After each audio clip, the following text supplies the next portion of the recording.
9주입니다, 여러분. 네. 아, 그럼 다 못 배우는 거 아니야? 걱정 마십시오. 제가 다 알아서 합니다. 자, 선박법입니다. 선박법.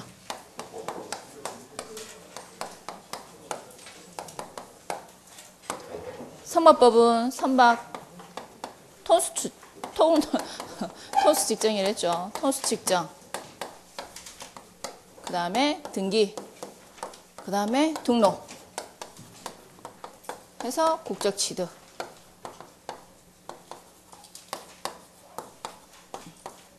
그래서 선박 국적 증서.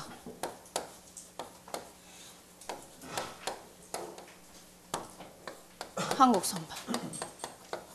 되는 거죠. 한국 선박이니까. 한국 선박의 권리 의무.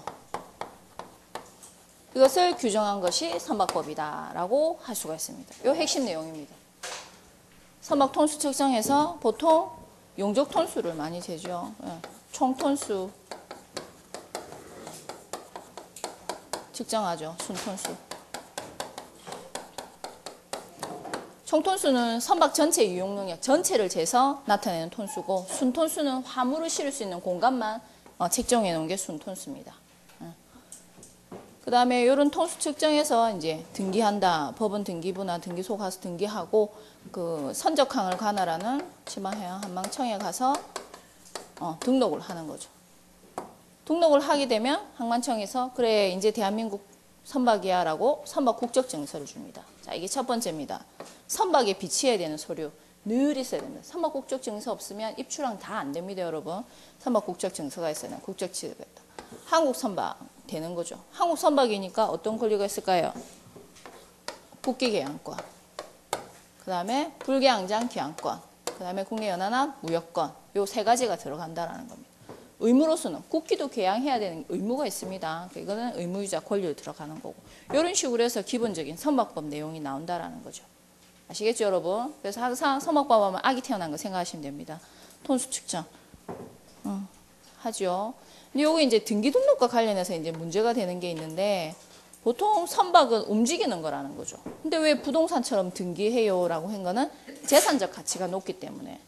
근데 비교를 하자면 자동차 운송수단의 자동차, 이것도 뭐가 있어요? 비행기 있죠. 두 가지 같은 경우에는 어떻게 등록만 합니다. 등록만으로써 소유권이나 이 등록을 하면서 관리를 받는다라는 거죠. 좀 이상하죠. 그래서 선박만 왜 등기 등록을 하느냐? 자동차는 그렇다 치더라도 비싼 거 비행기도 비싸지 않느냐? 이래 나온다라는 거죠. 근데 이제 비행기는 일원화돼 있고 선박에 대해서만 등기 등록 두 가지 과정을 거치도록 해놨습니다. 선박법에서. 요거 일원화 시켜야 된다라는 학자들 말은 있지만, 우리는 시험을 치는 입장에서 어떻게 한다? 등기하고 등록한다. 이렇게 두 가지로 살펴보도록 해요. 요거를 합쳐서 이제 보통 공시제도라는 거죠. 공시제도.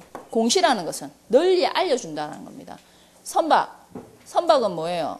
동산이랬죠. 동산은 뭐예요? 이 물건도 다 동산이잖아요. 그죠? 부동산은 못 움직이니까 동산이잖아요. 그럼 이거 처음에 제가 소유권 주장하려면 어떻게 해요, 보통? 제가 가지고 있으면서 이거 내 거다 하면 여러분들이 어떻게 생각해요?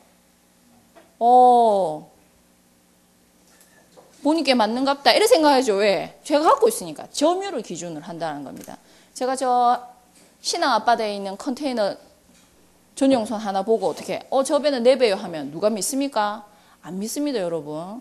예전에는 이런 공시제도 마련 안 됐으면 사기치기 딱 좋죠. 왜? 동산이기 때문에. 그래서 고가의 동산이지만 이걸 어떻게 부동산처럼 어떻게 한다? 등기하는 거죠. 등기 어디에서 들어봤어요, 여러분? 내 생애 첫 번째 집을 사면 등기를 하러 갑니다. 등기소에. 요즘 법무사가 다 해주지만은 기본적으로 부동산, 토지나 건물에 대해서만 어떻게 등기를 하도록 돼 있다라는 거죠. 선박은 어떻게 한다? 움직이는 물건이지만은 고가성 때문에 어떻게 부동산 취급을 해줘서 등기하고 등록한다라는 거죠. 됐습니까? 이게 이제 주 내용입니다. 첫 번째 목적이 나와 있죠. 첫 번째 뭐라 됐어요? 국적에 관한 사항, 톤수 측정, 등록에 관한 사항을 규정하고 있다. 이런 톤수, 그 다음에 등기 등록, 그 다음에 국적에 관한 사항, 이 세 가지에 대한 부분을 언급해 놓고 있죠. 이걸 하면서 궁극적으로 하고자 하는 목적은 뭐라고 되어 있습니까? 제도의 적정한 운영과 해상 질서 유지라고 돼 있죠. 권익보호, 국민경제 향상에 이바지한다.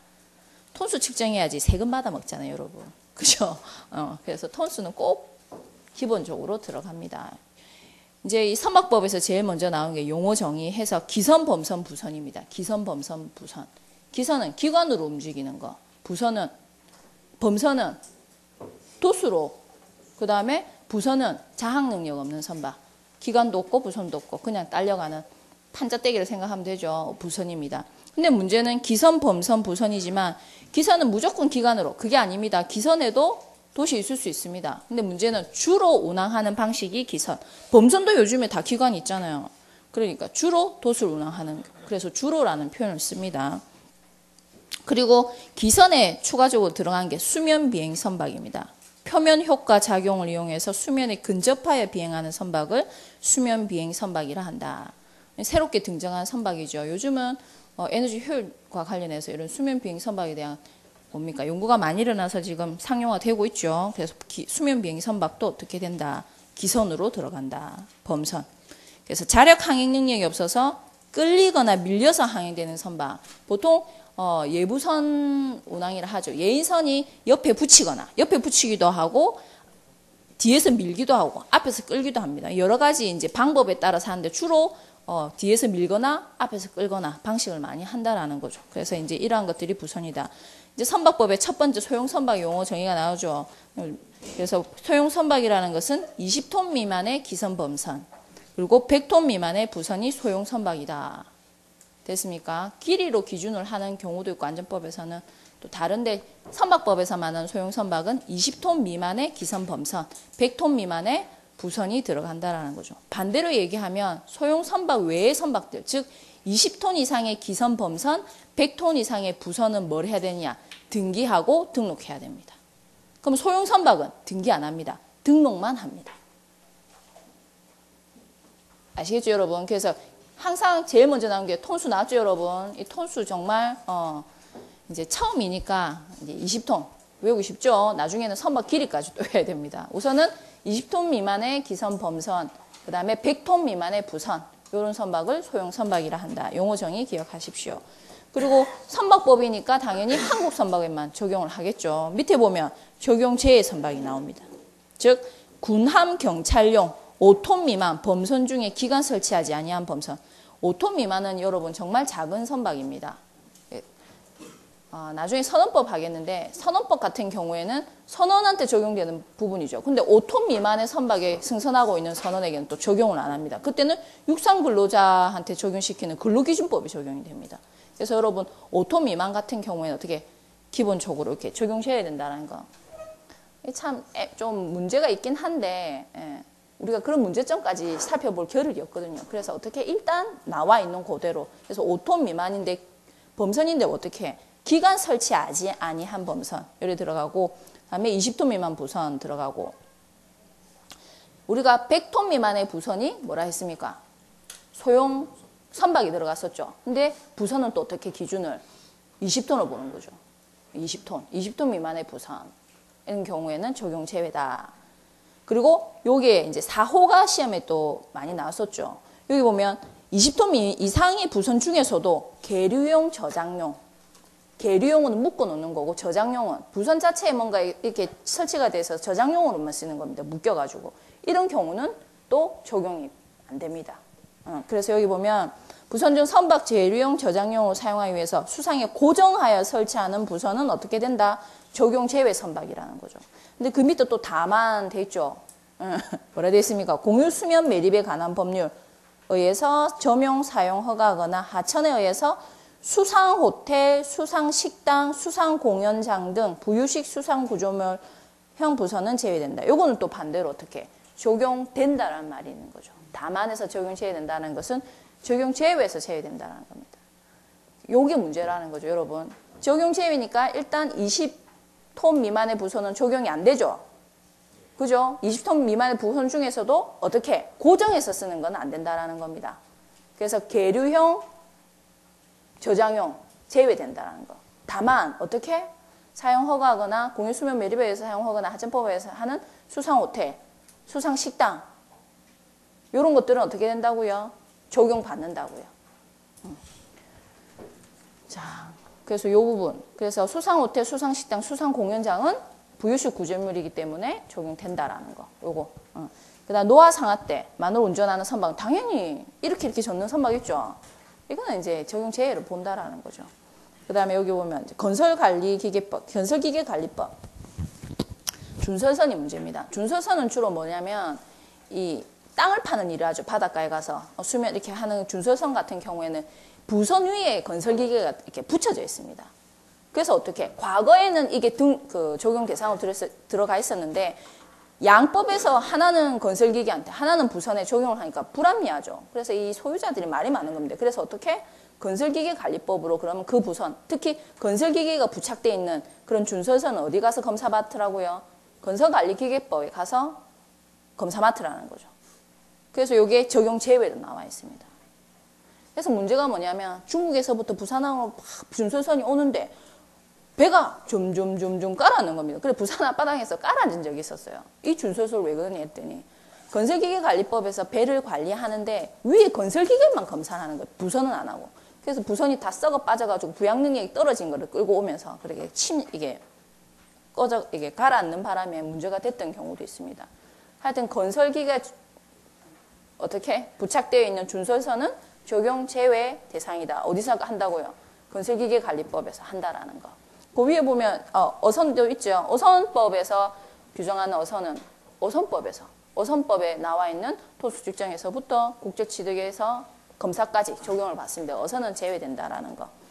그 다음에 여기 뭐 수상레저 안전법에 나타나 있는 동력기구, 수상레저 동력기구 있죠. 그것도 제외됩니다. 그래서 수상 오토바이, 모터보트, 고모보트, 요트 그 외에 많습니다, 여러분. 레저 기구는. 근데 요 같은 경우에 동력을 갖추고 있기 때문에 등록을 하도록 되어 있거든요. 이렇게 등록된 기구는 선박법에서 제외된다 해서 요 제외 부분을 두고 있다. 그래서 첫 번째 적용 범위가 나와 있죠. 그 다음에 이제 이 편제가 이래 돼 있는데 원래는 이제 이런 수능 가는 게 제일 배우기 좋은데 우선 두 번째 나온 게 특권과 의무라는 거죠. 이렇게 톤수 측정해서 등기 등록하고 나면 국제 취득한댔죠. 그러면 한국 선박이라는 겁니다. 그러면 한국 선박으로서 가질 수 있는 특권 세 가지가 언급되어 있죠. 그래서 국기 개항권, 불개항장 기항권, 국내 연합 무효권입니다. 불개항장 기항권은 외국 선박은 못 들어옵니다, 여러분. 외국 선박이 들어올 수 있는 항구는 개항장, 즉 무역항을 연한하는 거죠. 연한항에는 들어올 수가 없습니다. 그리고 연한항에서 어떤 행위, 상행위, 돈을 벌 수 있는 영리 활동을 할 수 있는 거는 국내 선박밖에 안 됩니다. 아시겠죠? 그래서 이것들이 특권으로 들어가 있다. 그럼 이런 한국 선박이 이런 특권을 가지면 한국 선박은 어떤 선박이 한국 선박이에요? 대한민국 국민이 소유하면 한국 선박이죠. 맞죠? 그리고 여기 예를 들어놓은 게 상사법인, 법인을 해서 법인도 법인격이 참 회사법적인 내용까지 법인도 법인격이 부여가 되어 있기 때문에 사람과 똑같이 취급하거든요. 그럼 법인이 소유한 선박도 당연히 대한민국 선박이죠.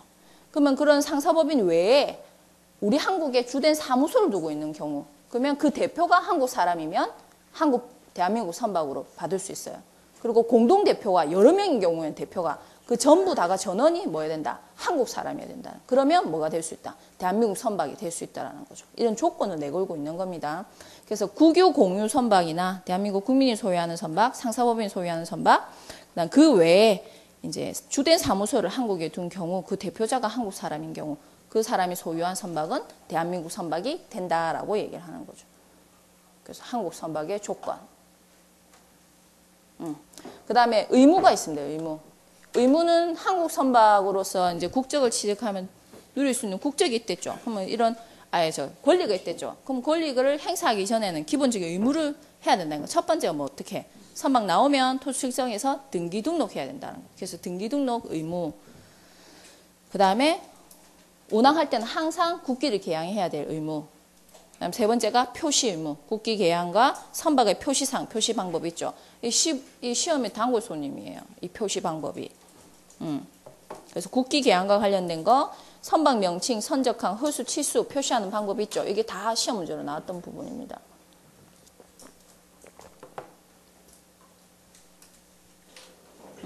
표시면 국기 개양 나와 있죠. 그래서 기본적으로 선박 뒷부분, 선수가 아니라 선미죠. 선미에 뭘 해야 된다? 국기를 개양해야 된다.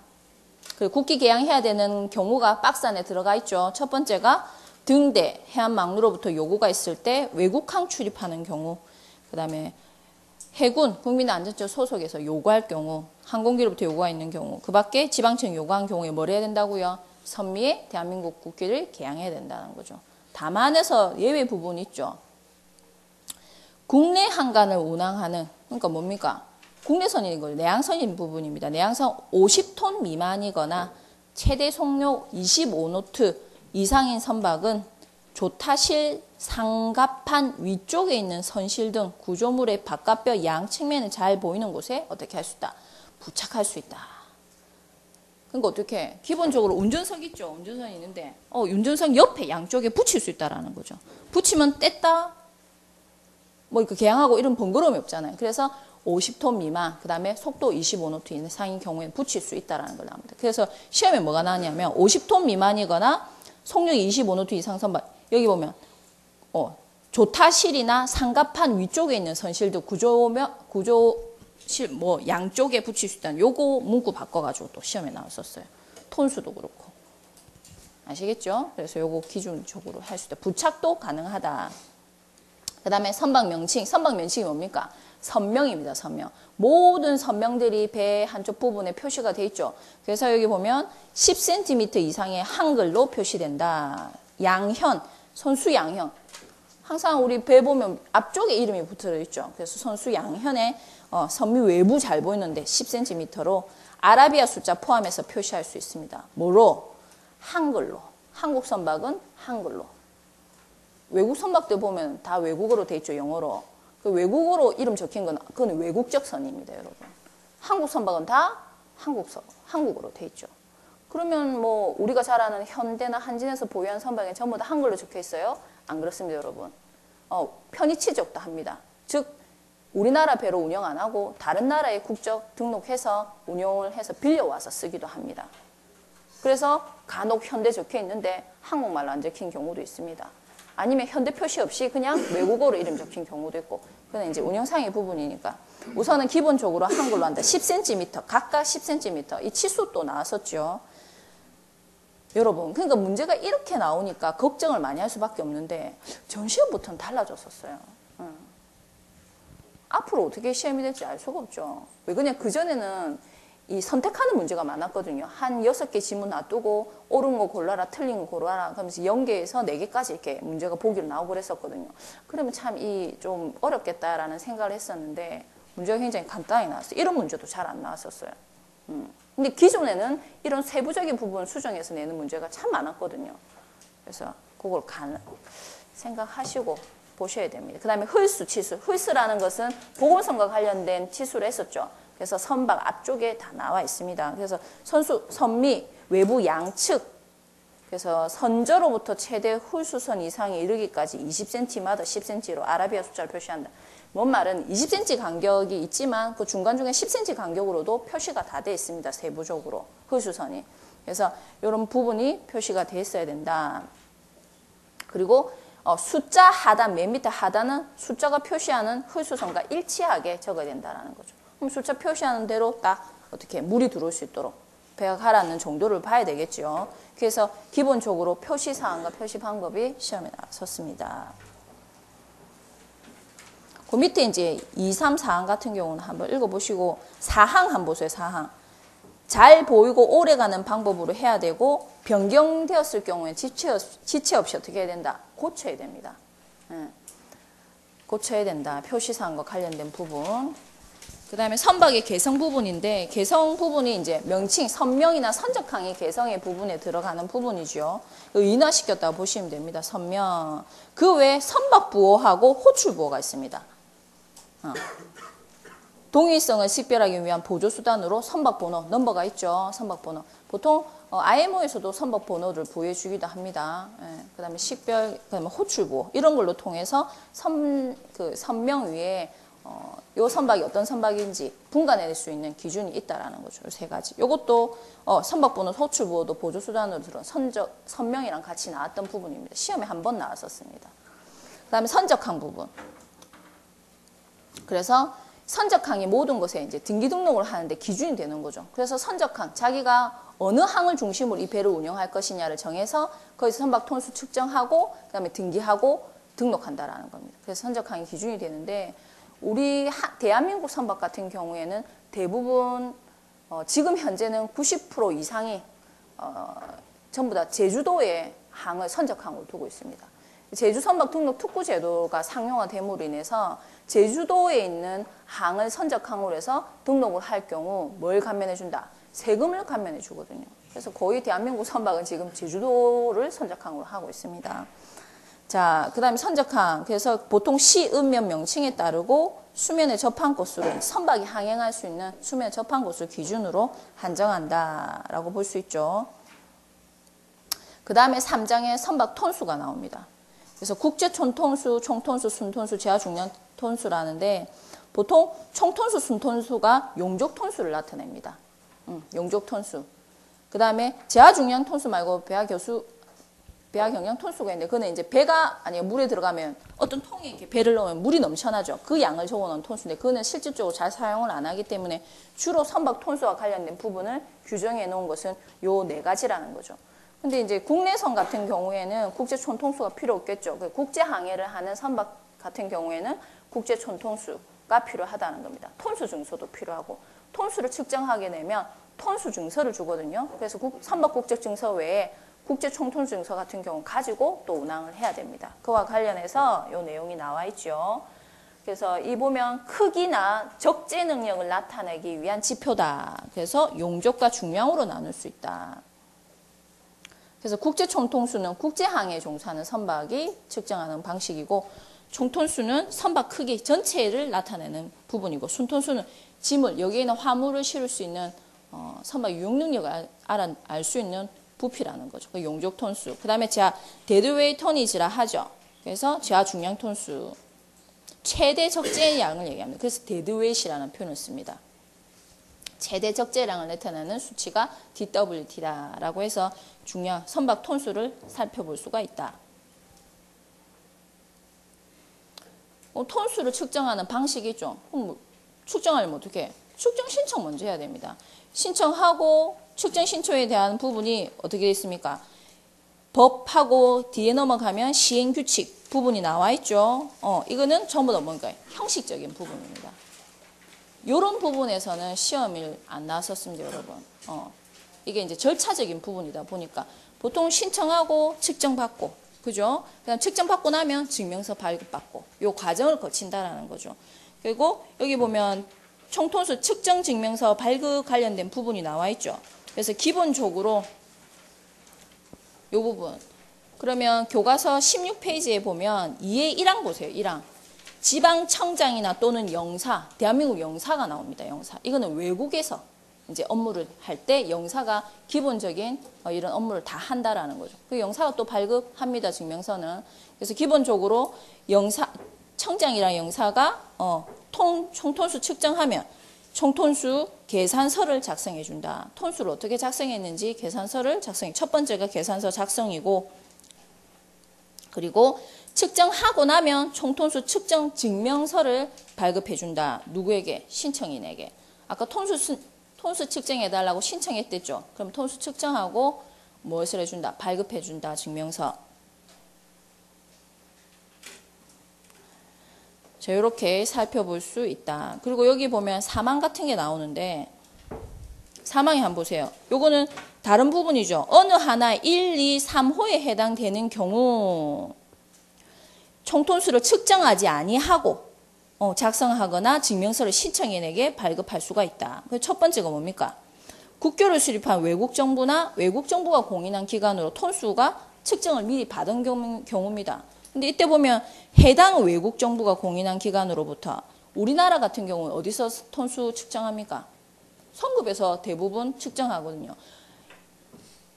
법 맨 앞에 보면 이 소속이 나옵니다. 이 법을 주관하는 소속. 해양수산부면 해양수산부, 해양경비부 같은 건 국민안전처잖아요. 그럼 선박법은 해양수산부에서 하고 해양수산부에서 원래 그 업무를 해야 되는데 그 업무를 다 할 수가 없잖아요. 얼마나 할 일이 많아요. 그래서 모두 다 어떻게 권한을 위임시켜 줍니다. 대행기관으로. 그래서 이제 주로 축전 같은 경우에는 한국 성급에서 측정을 하죠. 근데 외국계 기업이 공인 인증받은 성급에서도 측정을 할 수 있습니다. 외국도 마찬가지고요.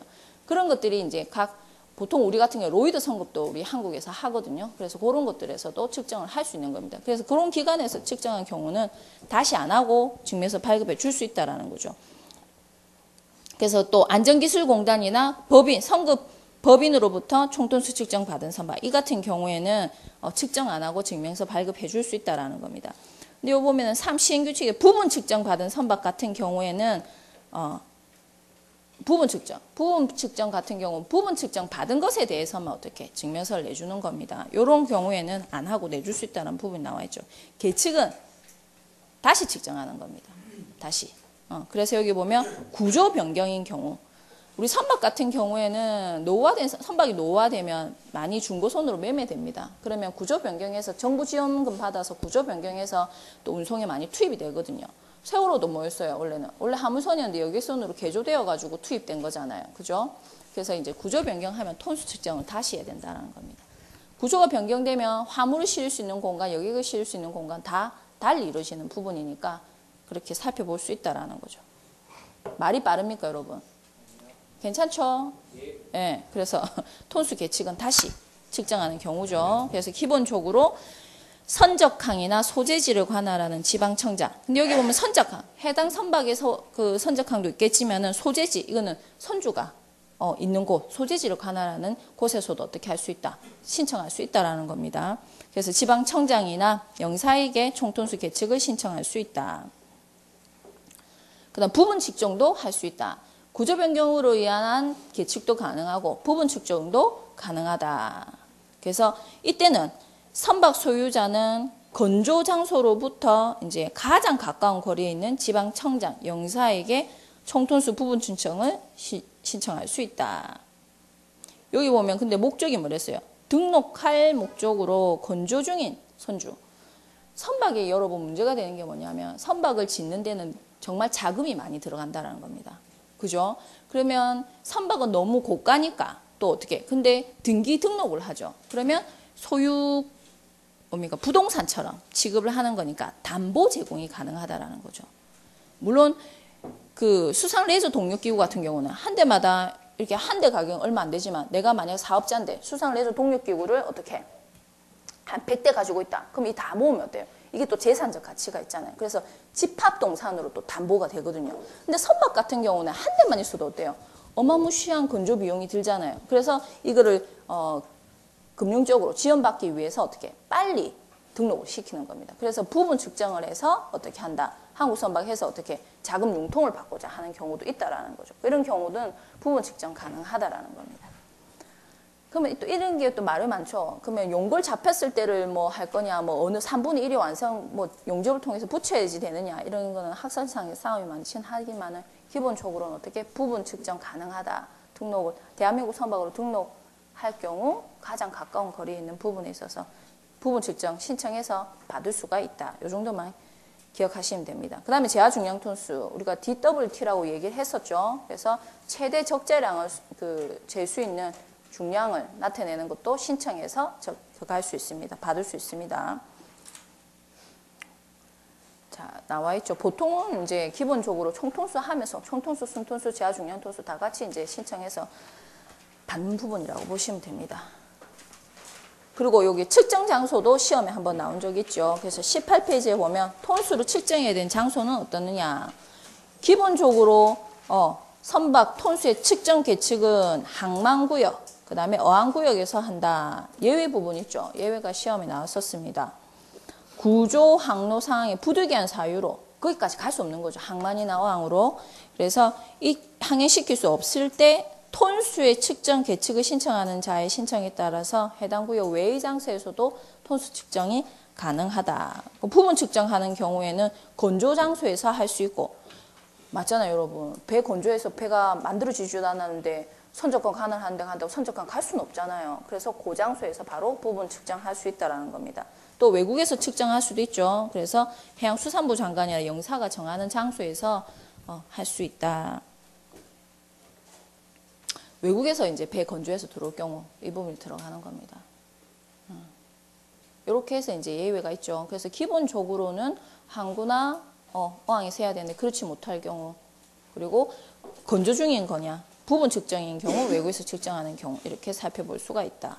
그 다음에 이제 나오는 것이 공시제도라고 해서 등기 등록과 관련된 부분이 언급됩니다. 그래서 우리 아까 소형 선박에 대한 부분을 했었죠. 소형 선박은 20톤 미만의 기선 범선, 100톤 미만의 부선이라고 했습니다.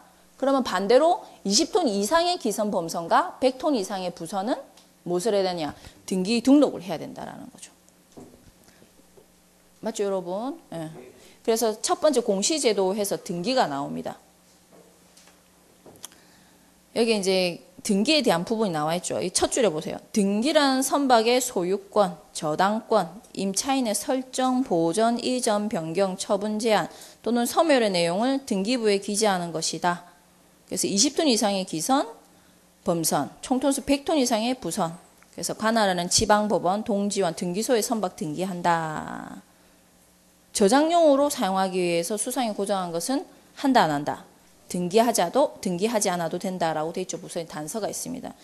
이제 등기, 우리 보통 선박 등기 생각하는데 집 등기, 그러니까 건물에 대한 등기 제일 많이 하잖아요. 똑같습니다. 우리가 집을 등기하고 내 집이라는 게 등기부에 뜨잖아요. 그리고 내가 만약에 집을 담보로 대출하는, 요즘 다 담보 대출해가지고 집 사잖아요. 그죠? 그러면 이제 담보, 저당고 설정돼 있어서 담보 대출돼 있는 것도 뭘 보면 확인됩니까? 등기부 보면 다 나와 있습니다. 만약에 내가 주택을 사가지고 1층에 내가 살고 2층에 세를 준다, 임차를 준다. 그러면 그 임차 등기까지 거기에 다 설정할 수 있다라는 거죠.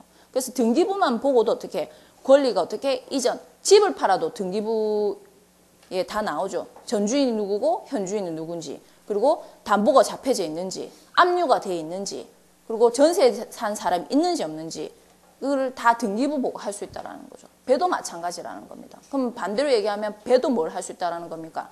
빌려줄 수도 있고 담보 제공될 수 있다는 겁니다.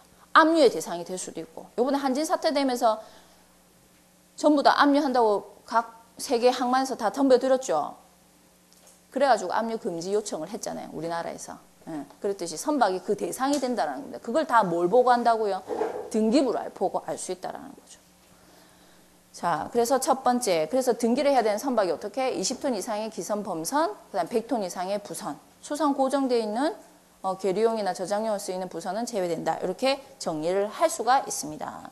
그 다음에 이제 이 등기를 하게 되면 이제 지방해양수상, 즉 선적항을 관할하는 지방해양수상청량에 가서 뭐라 합니까? 등급이 한 등기부를 들고 가서 등록을 하는 거죠. 그래서 등록원부에 대한민국 선박으로서 국적을 얻기 위해서 등록을 한다.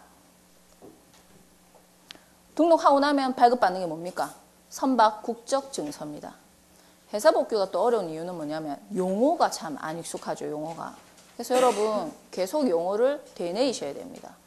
그리고 공부할 때 좋은 게 뭐냐면 자기가 얘기하고 자기 귀로 듣고 시간이 많으면 두세 명이서 그룹을 지어서 한 부분 설명하는 것도 좋은 방법이에요. 자기가 설명한 거는 절대 안 잊어버립니다, 여러분. 그게 이제 혼자 하는 공부의 단점을 극복할 수 있는 부분이죠. 그래서 친구가 요래 있으면 여기서 한 파트 얘기하고 저기서 한 파트 얘기하고 모르면 꾸사리 주고 그렇게 하는 거죠. 그래서 이 법률 용어는 계속해서 얘기하는 수밖에 없어요. 그래서 이 다른 분들도 이게 행정법규라서 행정법 전공자가 해도 되겠지 않을까요? 이런 얘기도 하는데 용어가 어렵습니다. 이게 해운 관련된 용어가 기억이 잘 안 나요. 예. 그래서 이 첫 번째 나오는 중요한 증서가 뭐라고요? 선박 국적 증서. 톤수 측정해서 등기하고 그다음에 등록하고 나면 지방항만청에서 뭘 준다고요? 선박 국적 증서를 준다는 겁니다. 국적 증서 없이는 항행이 가능하다 안 된다. 항해가 할 수 없다. 이렇게 정리하면 되십니다. 자, 그 다음에 여기 또 뭐가 나옵니까? 26조에 제외 부분이 나옵니다. 자, 1호에서 8호까지. 우리 요거 어디서 봤어요, 아까? 적용 대상 제외에서 봤었죠? 그대로 나옵니다. 수상호텔, 수상식당, 수상공연장, 부유식, 수상구조물형은 어떻게 된다고요? 제외된다. 그러니까 인정이 된다는 부분이었죠. 나오죠, 여러분? 요거 기억을 하십시오.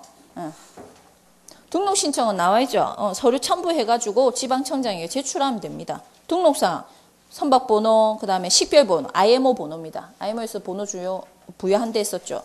그 다음에 호출부호.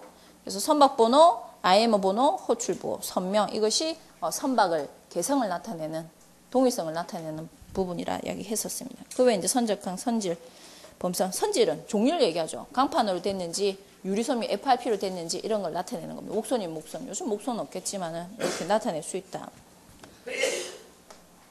그 외에 이제 쭉 해서 뭐 폐의 장소의 합계 용적이나 총톤수 나와 있죠. 이런 것들이 등록 사항으로 들어간다는 겁니다. 선박에 있어서의 주요 기관에 대한 부분이죠.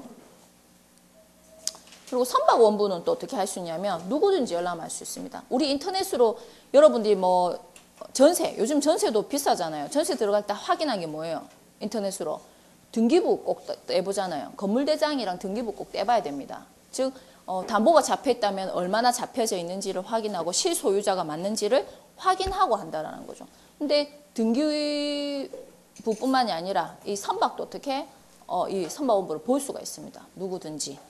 자, 누구든지 청장에게 등본 초본의 발급을 신청하거나 원부의 열람을 청구할 수 있다. 근데 여기 보면 등본은 선박 원부의 처음부터 끝까지 내용 토시 하나 안 틀리고 그대로 원본 그대로 내용을 등본이라고 초본은 생략된 거, 뽑아낸 거 이런 것들이 초본이라 얘기를 합니다. 이런 등본 초본을 볼 수도 있고 신청을 할 수도 있다. 신청해서 발급받을 수도 있습니다.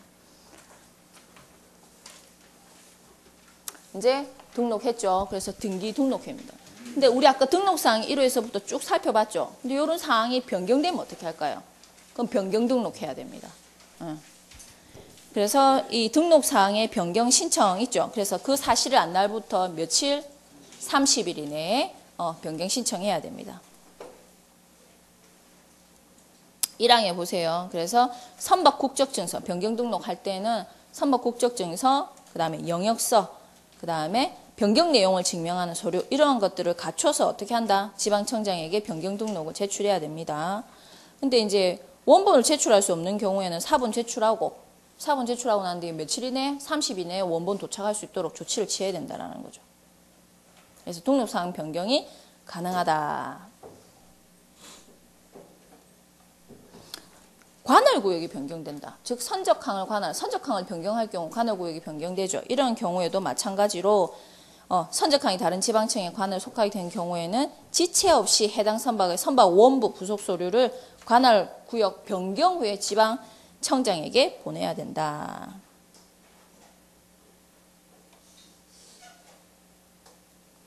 그 받으면 이제 변경된 그 관할 지역에서 받은 지방청장이 전 지방청장에게 통지해줘야죠. 바뀌었다고. 통지라는 말이 나옵니다. 알려주는 거죠. 바뀌었다고. 자, 그 다음에 등록사항을 변경할 때는 이렇고, 근데 배에 대해서 등록을 어떻게 할 수도 있다? 말소할 수 있다. 폐차하는 거랑 똑같습니다, 여러분. 예, 맞죠? 그러면 내지 못해 폐차하면 어때요? 폐차하는 거죠. 근데 폐차한 때 조사하는 게 세금 밀린 거 있는지 없는지 확인하죠. 마찬가지라는 거. 왜 폐차하면 기본적인 자동차 같은 경우는 기능 수행을 입문 못하니까 그럼 관련된 서류 행정적인 부분 다 정리하고 폐차하는 겁니다. 선박 같은 경우에도 말소 등록할 수 있다. 그러면 폐차랑 같은 거 아닙니다. 말소 등록은 그 등록사항을 마무리하는 거죠. 만약에 우리나라에 등록되어 있던 선박이 만약 중국이나 일본으로 팔려갈 때는 말소 등록하고 그쪽 가서 새로운 이제 선박으로서 등록할 수 있는 경우입니다. 그래서 기본적으로 1호 말소 등록 신청할 때죠. 그래서 사실을 안 날, 아래의 사항을 안 날로부터 30일 이내에 말소 등록 신청해야 됩니다. 첫 번째가 멸실, 침몰, 해체된 경우 말소 등록. 그다음에 국적을 상실할 때 매매가 제일 주된 이유죠. 매매 통해서 국적 상실한 경우. 그다음에 아래와 같은 적용 제외 선박이 된 때. 그러니까 우리나라 선박이 어떻게 군함 경찰용 선박이 된다라든지 적용 제외 선박으로 되면 어떻게 한다? 말소 등록한다라는 겁니다.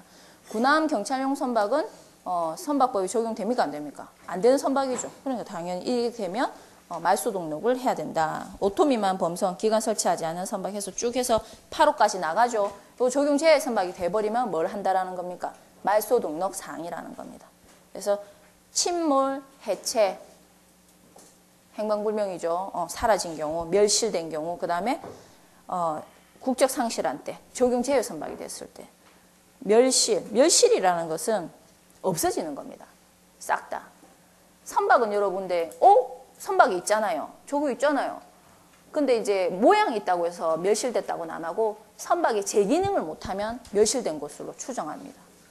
예, 그래서 추정, 이게 해상법의 선박에만 적용되는 부분입니다. 제기능 못하면 어떻다? 추정 존손이라서 멸실한 걸로 보거든요. 그래서 멸실, 그 다음에 침몰, 뭐 할 때, 해체된 때, 요렇게. 그 다음에 맨 끝에 4호에 뭐가 돼 있습니까?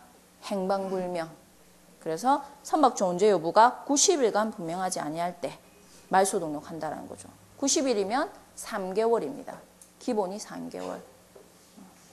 그러면 선언이 행방불명 된 때도 행방불명 보상 받을 때 3개월입니다. 90일간. 알 수 없을 때는 행방불명 보상 받을 수 있습니다. 하여튼 이렇게 4가지인 경우에 어떻게 할 수 있다? 말소 등록 신청할 수 있다. 그리고 등기하고 선박톤수 등기하고 등록한다. 등록사항이 변경되면 변경 등록 신청하는 거고 사실 안 날로부터. 그리고 이 등록을 어떻게 할 수도 있다? 말소시킬 수도 있다. 4가지인 경우, 행방불명된 경우, 국적 상실한 경우, 적용제에 선박된 경우, 멸실 침몰 해체된 경우 이럴 때는 말소 등록 가능하다. 등록 절차도 마찬가지로 말소 등록 신청서에서 제출해가지고 그 심사받고 이제 말소 등록하는 과정을 거칩니다. 지방청장을 통해서. 자, 뒤로 넘어가십시오. 그 다음에 이제 소형 선박에 대한 특례 부분이 나오죠. 즉 소형 선박 소유권 변동의 효력이다라고 나옵니다. 그래서 소형 선박 같은 경우에는 등록을 하여 효력이 생긴다. 우리 아까 소형 선박의 범위는 20톤 미만의 기선 범선, 100톤 미만의 부선이었죠. 반대로 20톤 이상의 기선 범선, 100톤 이상의 부선은 등기 등록해야 되고 소형 선박은 뭐만 하면 된댔습니까? 등록만 하면 된다라는 거죠. 됐습니까? 그래서 등록만 하면 다 할 수 있다는 겁니다. 등기를 안 해도 된다는 겁니다. 등기 제외 선박이죠. 등록할 수 있다.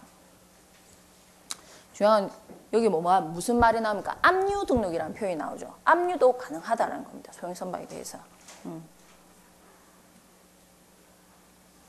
그래서 기본적으로 민사집행법에 따라서 압류 등록을 위촉하거나 세금, 국세징수나 지방세 기본법에 따라서 압류 등록 위촉하는 경우에는 압류 등록 또한 할 수 있다는 겁니다. 압류 가능하다라는 거죠. 자, 등기등록 진행 순서를 표로 나타내고 있죠. 선적항 확정하고 총톤수 측정하고 등기하고 등록하고 무슨 증서 받는다? 선박 국적증서 발급받습니다. 됐죠, 여러분? 요 순서다. 그 다음에 이제 5장의 선박법상의 각종 증서가 나오죠. 이것도 매번 시험에 나왔던 부분입니다. 중요 부분이기 때문에. 첫 번째 나오는 것이 선박 국적증서. 즉 등록을 하고 나면 대한민국 국적을 나타낼 수 있는 증서를 주는 거죠. 이 서류가 있어야지만 뭘 할 수 있다? 운항을 할 수가 있다. 그래서 선내에 비치해야 될 서류 중에 첫 번째가 선박 국적증서다. 그 다음에 임시 선박 국적증서입니다. 임시 가짜로 쓰죠. 그래서 가선박 국적증서라고도 하는데 보통 임시 선박 국적증서.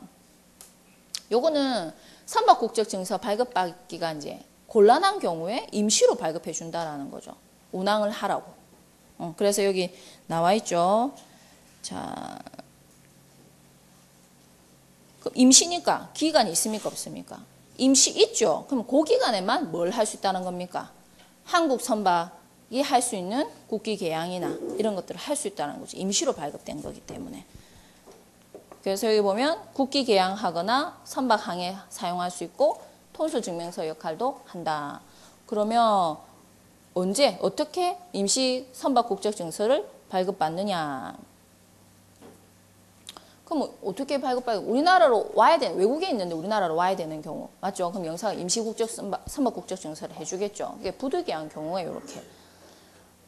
그리고 이제 진수해서 했는데 또 이제 선적항 관할하는 대로 가야 될 거 아니에요. 그러면 그때 그럼 임시 선박 국적증서를 해주는 겁니다. 임시로 가야 되니까 일정 지역으로. 그래서 그럴 때 발급해준다.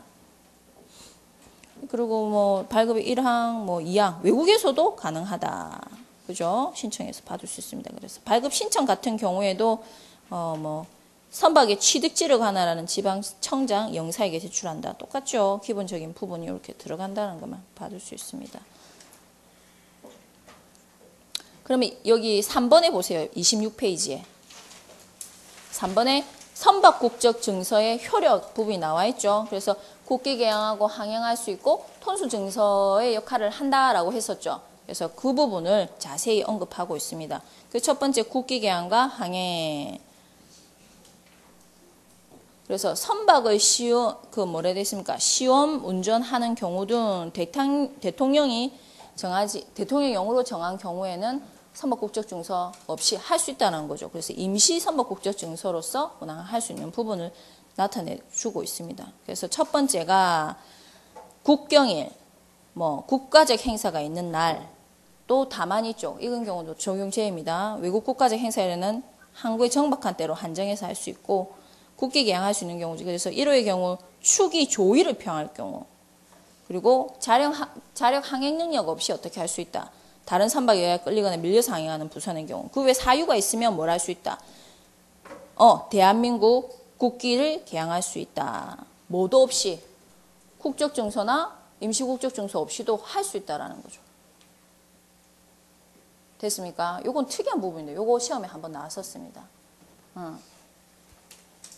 요거 서류가 원래 있어야지만 국기 개항 항행이 가능한데 이 서류 없이 가능하자라는 거죠. 그래서 이 부분 밑에는 항행할 수 있는 경우, 시험 운전, 총톤수 측정 받으려고 가는 경우, 그 다음에 부선인 경우, 자력 항행 능력 없이 밀리거나 끌려서 가는 경우, 그 외 사유가 있는 경우에도 어떻게 할 수 있다? 운항할 수 있다. 이 두 가지 항행과 국기 개항과 관련된 부분이죠. 많죠, 여러분? 많습니다. 어느 부분에서 솔직히 문제가 나올지는 기출자 그때 마음입니다. 그래서 꼭 중요한 것만 할 수 없는 문제 뭐냐면 처음 하시는 분들은 처음부터 끝까지 꼼딱실이 다 해야 됩니다. 이렇구나 저렇구나. 하나도 빠짐없이. 그 다음에 공부를 한 바퀴 하고 나면 주요 내용이 걸러지죠. 그러면 주요 내용만 또 볼 수 없는 것이 한 문제를 놓칠 수가 없잖아요. 지금 만점자가 계속 나오는, 그래서 전부 다 계속해서 반복해 보는 수밖에 없다라는 거죠. 시험 직전에는 어떻게 추려서 봐야 됩니다. 주요 내용 중심으로. 그건 절대 틀리면 안 되기 때문에. 아시겠죠? 그래서 처음부터 끝까지 이 책 읽기를 게을리해서는 안 됩니다. 신시간 되면 휴대폰 갖고 이래보죠. 그럼 법제처를 들어가서 선박법 하는 날은 선박법을 계속 보고 화장실을 가든 어디를 가든, 그렇죠. 항해나 기간을 또 공부할 때는 또 따로 해야 되겠지만, 그래서 계속해서 접해서 익숙해지도록 하는 수밖에 없어요. 제가 처음 회사법규 공부할 때는 잤습니다. 앞에 수업 받을 때, 제가 학생일 때 잤습니다. 저게 도대체 무슨 어느 나라 말인가 싶어서. 왜? 시행령 본법 시행령 시행규칙 해갖고 3단 비교해서 쭉쭉 읽어 나가는 겁니다. 행정법 교수님. 잠이 올 수밖에 없어요, 내용이. 예. 너무 지루하고 내용이 너무 많다 보니까 법 하나에 엄청난 내용이 들어가 있기 때문에 세세한 부분이 들어간다는 거죠. 그리고 단서 규정이 너무 많다라는 거. 그래서 여러분들이 어떻게 해야 된다고요? 주의 깊게 정리를 하셔야 됩니다. 그리고 책만 이래 보는데 자기 개인 노트 만드셔야 돼요. 저는 학생들한테 항상 그래요. 정리 노트 만들라고. 근데 선박법, 선박안전법 할 때는 잘 만듭니다. 근데 뒤로 넘어가면 넘어갈수록 밀립니다. 못 태우는 거죠. 그 다음 주까지. 하루 종일 해도 안 된다는 거죠. 손으로 계속 써야 되니까. 근데 여러분 정리 노트 하나 만들어 놓으면 굉장히 도움돼요. 나중에. 그래서 제가 첫 번째는 검사를 다 했거든요. 안 해오면 때리고. 안 해오면 제가 때렸어요. 왜 안 해오냐고. 열심히 해야지 하면서. 요즘은 안 하죠. 선택사항이니까. 할까요? 별로 안 하잖아요. 그죠? 자기 공부는 스스로 하는 건데 정리노트 꼭 필요합니다. 여러분. 스스로. 정리하십시오. 교과서는 교과서일 뿐이고 이게 정리노트가 될 수는 없습니다. 그래서 스스로 하셔야 됩니다. 스스로. 왜? 필요 없는 문장들이 너무 많거든요. 그러면 추려서 빨리빨리 자기가 반복 학습할 수 있도록 줄여나갈 수밖에 없습니다. 됐습니까? 자, 각설하고 이 톤수 증서하고 국제 톤수 확인서가 나옵니다. 즉, 선박 국적 증서 외에 또 뭐가 필요합니까? 국제 항해를 하려면 국제 톤수를 이제 측정해야 된다라는 거죠. 측정해서 받는 게 톤수 증서다. 그래서 요 참 착하게 여기 표시가 돼 있죠. 선박 길이가 몇 미터? 국제항해 종사하는 길이 24m 이상의 선박에게 발급하는 것이 국제 톤수 증서다. 24m 미만 선박에게는 확인서를 주는 거죠. 그래서 톤수 증서, 톤수 확인서 두 가지입니다. 그럼 여러분 24m 이상의 한국 선박에게 톤수 확인서를 준다 하면 그냥 읽으면 틀린 줄 모릅니다. 문제 내면. 계속 여러 번 봐야지만 아, 톤수 확인서와 톤수 증서 발급 대상이 다르구나. 24m를 기준으로. 나중에 해사안전법 하면 선박 길이에 따라서 다는 등화가 다릅니다. 야간에. 12m, 7m, 24m, 100m 우울합니다, 여러분. 그러니까 확실하게 안전법에서 톤수 확인서 몇 미터? 24m를 기준으로 이상이냐 미치냐 톤수 증서 확인서 두 가지 길이 외우십시오. 10분 쉽시다.